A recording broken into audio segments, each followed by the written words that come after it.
Apple keyboard versus mechanical keyboard. ये है Apple keyboard की साउंड।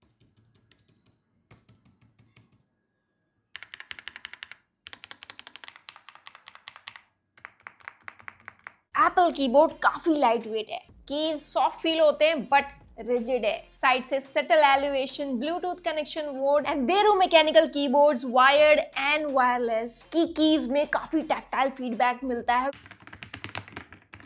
इन कीबोर्ड्स में स्टैंडर्ड एडजस्टमेंट है, टाइप सी केबल, EK75 में बैकलाइट स्विचेस हैं with different lighting effects, pre-lubed custom switch and कुछ multimedia functions मिल जाएंगे, रोटेटिंग नॉब भी मिल जाती है प्ले पॉज वॉल्यूम कंट्रोल के लिए। EK87 प्रो में है pre-lubed hot swappable switches, RGB light and multimedia functions के साथ। चलो कौन सा पसंद है तुम्हें? तेरो मैकेनिकल, तुम्हें खाओ एप्पल।